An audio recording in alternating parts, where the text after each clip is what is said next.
Vous avez un projet de construction cette année? Voici les aides financières pour faire construire en 2022.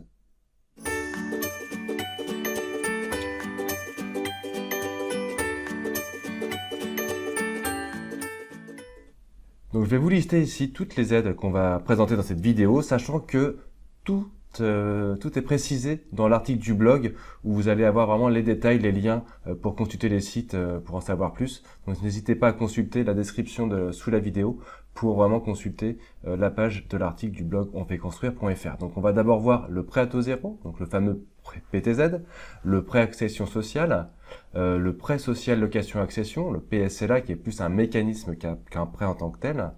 Nous verrons également les aides Action Logement via le prêt accession et la prime accession. Nous parlerons également des prêts épargne logement, les CEL et PEL, est-ce qu'ils sont compétitifs, est-ce qu'il est intéressant de les utiliser. Nous verrons également les aides plus locales des collectivités, donc qui peuvent notamment vous aider dans un projet de construction. Votre famille et proches peuvent également vous donner une aide financière, on verra un petit peu comment ça fonctionne. On parlera également de l'exonération de la taxe foncière, qui n'est pas anodin, puisque pendant 2 ans, on va pouvoir profiter de cette exonération. On se posera la question aussi de pourquoi pas attendre 2 ans après le projet de construction pour notamment profiter des TVA réduites et de certaines primes. On parlera également de la réduction d'impôts, notamment avec la loi Pinel qui est malheureusement terminée, qui n'est plus possible pour un projet de construction. Je vous recommanderai également les sites à consulter et un livre à lire pour faire des économies. Donc c'est parti. Donc tout d'abord, le prêt à taux zéro, le PTZ, probablement l'avantage financier le plus important pour les primo-accédants en 2022. Le PTZ est un prêt aidé par l'État, il était auparavant dénommé le PTZ+, il permet d'emprunter sans intérêt pour financer jusqu'à 40% du montant global du projet de construction. À noter que la primo-accession, c'est ne pas avoir été propriétaire de sa résidence principale au cours des 2 années précédant le prêt. Autrement dit, si vous avez été locataire ou hébergé à titre gratuit pendant plus de 2 ans, vous êtes considéré comme primo-accédant. Il faut savoir que la mise en place du prêt à taux zéro va dépendre aussi de la composition du ménage, de ses revenus et de la zone du projet de construction. C'est un coup de pouce très intéressant, il permet de gagner en capacité d'achat car il n'y a pas à payer d'intérêt d'emprunt ou d'intérêt intercalaire, ni de frais de dossier ou d'expertise. Pour vous donner un exemple, un couple avec 2 enfants qui fait construire en zone B1 en réalisant un calcul rapide sur une durée de 25 ans avec un taux de 1,29%, un taux du marché, la famille pourra emprunter près de 17 000 € supplémentaires pour les mêmes mensualités avec le prêt à taux zéro consenti d'un prêt classique. Donc on voit vraiment que c'est vraiment quelque chose de très intéressant. Nous avons également le prêt accession sociale ou le PAS. Le prêt accession sociale est également un prêt aidé par l'État. Il est réservé aux personnes aux revenus modestes, donc des conditions d'éligibilité sont identiques à celles du prêt à taux zéro, et il permet d'avoir des facilités pour le financement d'une opération d'achat d'un terrain plus la construction de la maison. Sauf que son intérêt est depuis le 1er janvier 2020 limité. En effet, son gros avantage résidait sur le fait que l'emprunteur pouvait continuer à toucher les aides au logement via le dispositif APL Accession qui est maintenant supprimé. Le prêt accession sociale permet toutefois de bénéficier de plusieurs avantages et mérite malgré tout d'être étudié si vous y êtes éligible. Le prêt social location accession, le PSLA. Le prêt social location-accession n'est pas un prêt en tant que tel, c'est un mécanisme d'accès à la propriété aux ménages modestes sans apport initial. Il leur est possible d'acquérir le logement qu'ils occupent comme locataires dans le cadre d'un contrat de location-accession. Ce dispositif comporte 2 phases. Dans un premier temps, un opérateur, HLM, SEM ou promoteur privé finance la maison et le locataire, futur excédent, s'acquitte d'une redevance, somme de l'indemnité d'occupation équivalent à un loyer. Dans un second temps, au moment de souhaiter, le ménage lève l'option et opte pour le statut d'accédant à la propriété. Il souscrit alors un prêt, conventionné ou libre, pour financer l'achat sur une durée maximum de 30 ans. En plus de cette souplesse, le PSLA comporte 3 gros avantages. La TVA à 5,5% au lieu de 20% appliquée au prix du logement.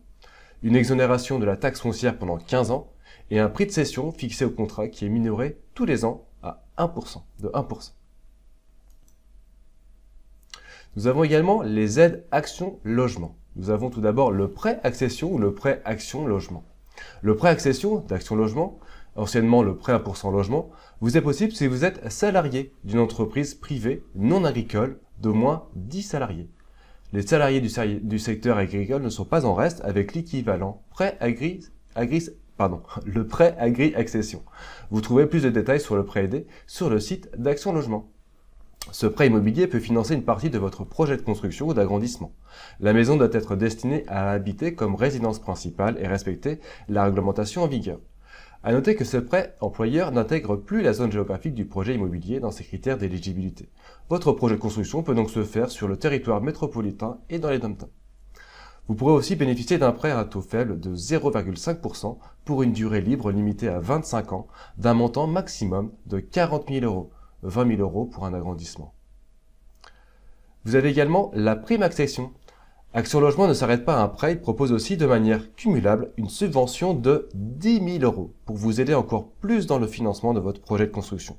Pour en profiter, en plus des conditions relatives au prêt accession, vous devrez aussi respecter les plafonds de ressources et le montant d'acquisition applicable au PSLA. Pour découvrir les démarches à suivre, tester votre éligibilité et effectuer une demande de prime accession, rendez-vous directement sur le site d'Action Logement. À noter que l'équivalent pour les salariés du secteur agricole existe, elle s'appelle la prime Agri-Accession ou l'Agri-Prime Accession. Vous trouverez plus de détails sur cette aide sur le site d'Action Logement. Les prêts épargne logement, les CEL et PEL. Vous avez peut-être souscrit il y a quelque temps un compte épargne logement ou un PEL dans votre banque. En fonction de la phase d'épargne de ces placements, vous pouvez peut-être vous voir accorder par l'établissement bancaire qui gère le compte un prêt destiné à l'habitation principale à un taux réglementé, dont le montant est variable par rapport aux intérêts acquis et la durée du prêt, limité par un plafond. L'obtention du prêt permet également de bénéficier d'une prime versée par l'État sous certaines conditions. Après, dans les faits, les caractéristiques des prêts d'épargne logement sont peu intéressantes au vu du taux du marché. Les aides financières des collectivités locales.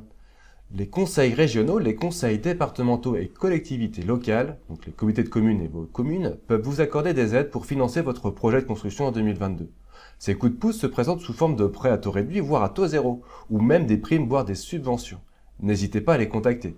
Vous pouvez aussi vous rapprocher de l'ADIL, l'agence départementale d'information au logement, de votre département pour profiter, par exemple, du passeport accession. Sous réserve d'être primo-accédant, et de respecter les conditions d'éligibilité au prêt à taux zéro, vous pourrez prétendre à l'attribution d'une aide de 1 500 à 4 000 euros en fonction des communes.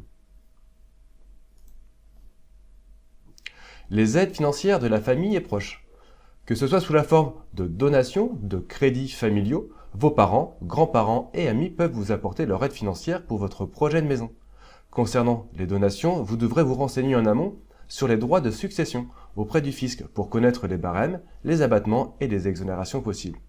Pour un emprunt familial supérieur à 1 500 euros, un acte enregistré devant notaire sera fortement conseillé.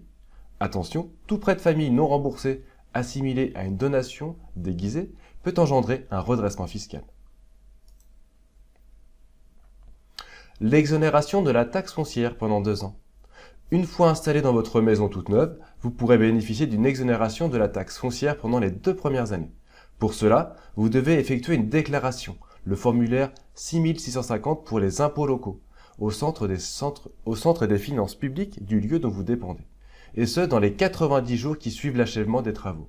Pour vous en assurer, contactez votre mairie, car cette exonération, même si elle est généralisée, est soumise à l'acceptation du maire de votre commune.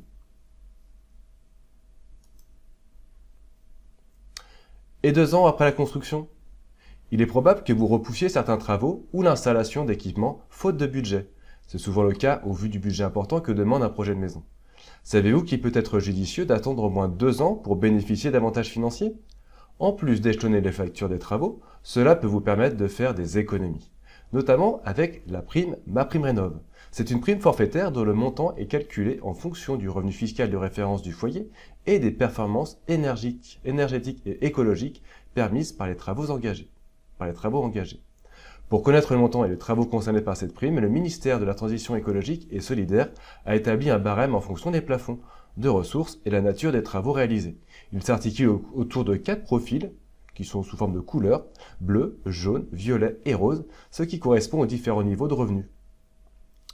Par exemple, pour l'installation d'une pompe à chaleur RO, vous pourriez prétendre à une prime jusqu'à 4 000 euros. En plus de la prime MaPrimeRénov', vous pouvez aussi prétendre à la prime CEE pour certificat d'économie énergie, aussi appelée la prime énergie. Mis en place par l'État depuis 2006, ce dispositif finance la transition énergétique qui vise à réduire la consommation énergétique des Français de 50% d'ici 2050. Il impose aux fournisseurs d'énergie de proposer des aides aux particuliers pour financer des travaux d'économie d'énergie. Sans condition de revenu, cette prime est accessible à tous et est renforcée pour les ménages aux revenus modestes. En fonction des travaux effectués, de la localisation et la caractéristique des logements, son montant varie de plusieurs centaines d'euros à quelques milliers d'euros. 2 ans après la construction, c'est également la TVA réduite. Sachez que tous les travaux que vous ferez pendant la construction, ou peu de temps après l'aménagement, seront facturés avec une TVA normale, à 20%. Par contre, vous pouvez reporter certains travaux de 2 ans après l'achèvement de la maison pour bénéficier de la TVA réduite de 10% sur la main-d'œuvre, mais aussi sur les matériels, matériaux et équipements. Par exemple, pour votre cuisine, votre salle de bain, votre terrasse, votre clôture. Vous pouvez même profiter de la TVA réduite de 5,5% pour tous les travaux de rénovation ou d'amélioration énergétique, pompe à chaleur, chaudière, isolation.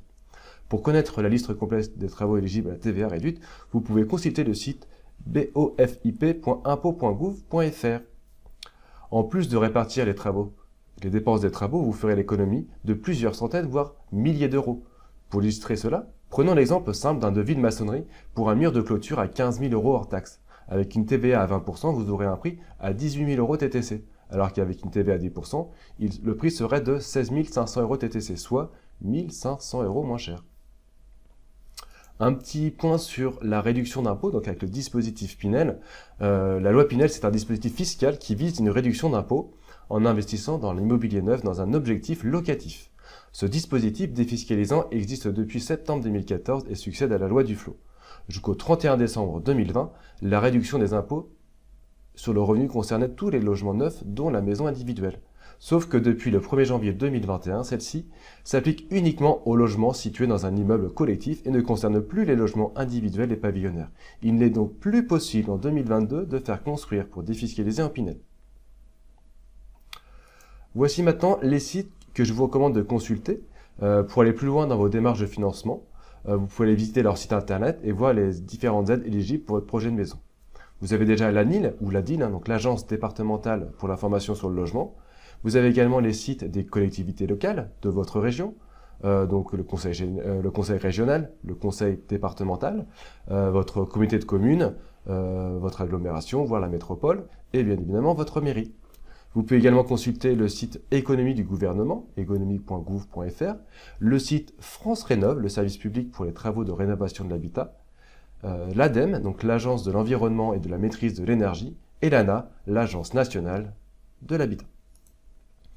Et pour finir, comment faire des économies à chaque étape de la construction? Je vous invite à découvrir le livre « Réussir sa maison en économisant des milliers d'euros ». Vous allez pouvoir découvrir toutes les dépenses à prévoir et comment les minimiser. Et vous allez avoir tous les conseils pour notamment préparer sereinement le budget, acheter le terrain au meilleur prix, réduire au maximum le coût de la construction, profiter de toutes les aides financières possibles, obtenir un financement optimisé et souscrire une assurance de prêt solide au meilleur prix.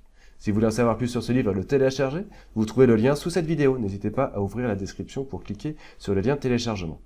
J'espère que cette vidéo vous a plu. Je vous dis à bientôt sur On fait construire. Merci.